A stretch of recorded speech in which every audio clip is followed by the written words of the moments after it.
yesterday's blog, I put the link to the PDF of Dear British Columbia Residents, which I would say has been more than 800 people have read or viewed the video that I had about that, but no real comments or discussion about it.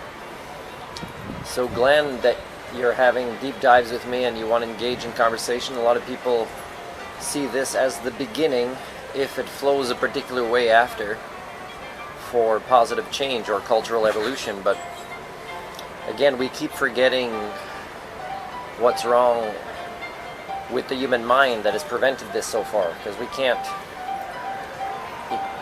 suddenly make something red if it's been blue. You know, we have to find out why it's been blue. So when I arrived on Vancouver Island in 2002, I quickly went to try to volunteer in the hometown of Ladysmith to do some badminton coaching, and I discovered, strangely enough, they only play that sport a particular time of year, and I think they thought that maybe some teachers would do it. So I also, when I was a driving instructor, I also wanted to, when I had my driving school in that hometown, I wanted to go do some free workshops to teach the teenagers there some maybe basics about defensive driving, and also how to acquire their driver's license, with what to do to study for the knowledge test at first and things like that. So I had met Mr. Street, the principal at the time, in his office, and I could tell, his attitude, his tone, that I was really lucky to get a couple minutes of his time. And the staff, passed on this kind of attitude back to me because he was setting the vibe of the culture there. But I did ask them on my way out of his office, knowing it was probably a big waste of time on my part, is he always like this? And it turns out that I was hired by his wife to teach the son, and this was the first time that I ever had somebody ask for money back before the first lesson. And from what I gather, there was a big money issue. And, this was a red flag. And I discovered later that this great principal got charged with crimes of stealing from the school district. And but, it doesn't make a difference in British Columbia or most of Canada or most of the world. Is I think when people are, when they're teachers or when they're drivers or whatever crime they commit, it does not take long that they can get back in whatever role they were in, as role models or as having authority over the next generation. So it's quite sad.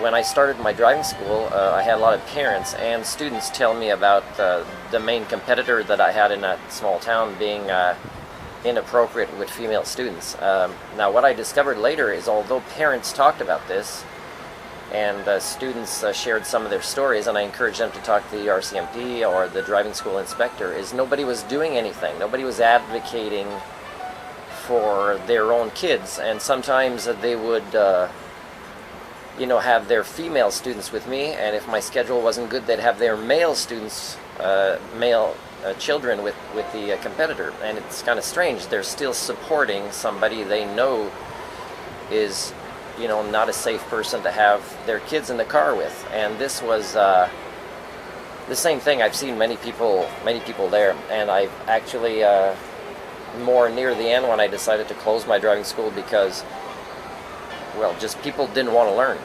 I had parents, when I was concerned about safety for their kids, in my car, I was talking to them at the same time, trying to engage in conversation with their kids, and they pretty much just would say, no, I don't care about all that right now. I just need him to pass the road test so that, I don't have to drive him everywhere.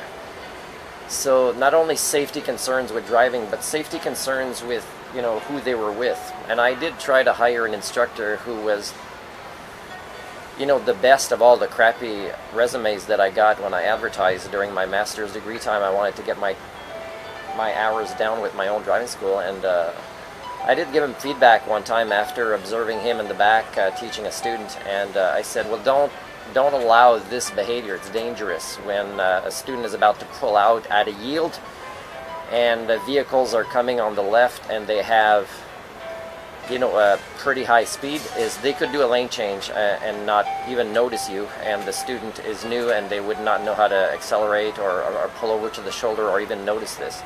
So this is an unnecessary risk. Now he seemed to disagree. So when I ended our contract with him paying out the course that I paid for him partially because we weren't a good match, I noticed that whatever driving school hired him after, he quickly ended up having damage on the car that he was using. So, but this guy,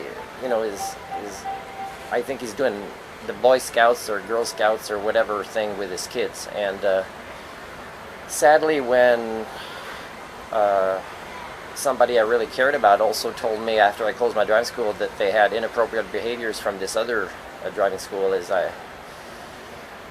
I don't think they were going to advocate for any investigations to happen either. So I sent a message to the driving school inspector who didn't seem to want to find out anything, and I've been trying to reach the RCMP and the RCMP probably know, because for example I was teaching most of their kids, so they must know, okay, we've had some complaints but people aren't willing to follow through or whatever.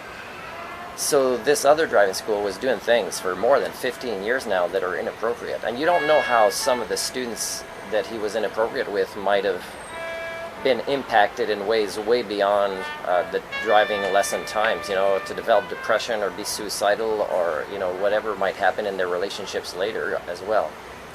So Ladysmith for me and most of Canada and definitely Vancouver Island and BC was not a community that advocates for their own kids. And one ICBC staff person that actually had a really high profile position with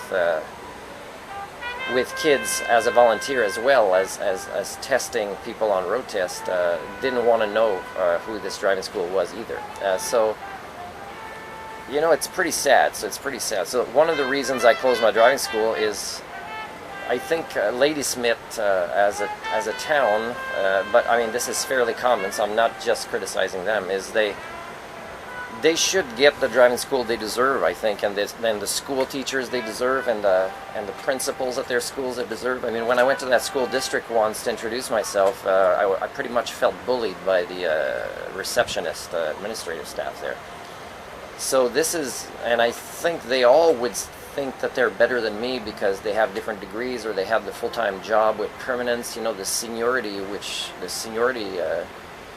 concept often reduces the quality of services that are provided. And I definitely see that in the country that I'm in right now, which is a high thing. A lot of people think it's okay to abuse the newcomers for a year or two, and then to find them do the same thing after, so it's kind of a really stressful workforce, which explains a lot of the partying and drinking and smoking in this culture in big part, so it's quite sad to see this happen here as well, And I don't know if it's because I'm from Canada that I have people want to check my bags a lot when I travel for drugs that I don't do, and or maybe it's just my confidence level, and when they start looking at my bag, I say sure, but I force them to look at the rest of the bag. No, open everything. No, you want to check it properly, and they become embarrassed, and then they think twice about pushing their mental illness of tribe versus tribe, or the immigration insanity of countries existing with barriers, and you can be there and you can't be there. All this nonsense where we've actually forgot the nonverbal communication we used to have so that we could tell who is a nice person and who is not a person to trust, such as when I went into the office of this Ladysmith principal, and I've even talked to people about it. What's this principal like?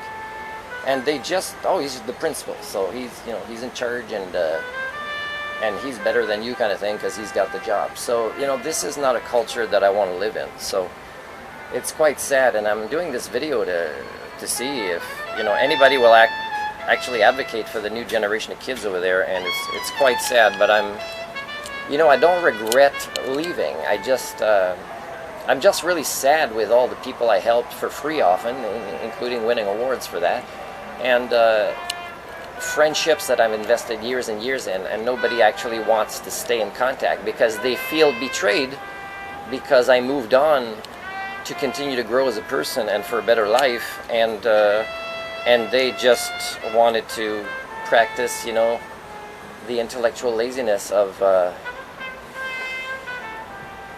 all contributing to this business as usual, the status quo, which, you know, for me, I mean, just that particular concept proves that people aren't fit to have parents or to teach. Even a counselor from that school I talked to didn't seem to know if anybody ever gave any complaints about anything. And so it's, you know, who are the kids talking to? I don't think they would trust any adults over there to actually talk to them. And so they're learning to repress and to go in denial or to cope in other ways that are unhealthy. So that's the culture that's devolving over there. And again, I'm just one guy and the majority wins. So I'm still a bit frustrated with this, but I've had to disconnect from people I care about, and maybe in the future, if they choose a path of not facilitating the status quo, of personal growth. I've actually paid for somebody to take a course in personal growth, and they loved it, and then months later they said it was stupid, they got nothing out of it. And so it's just a way that, you know, a high-profile, expensive, short weekend life skills coaching program from people that become millionaires because they just hype them up a lot,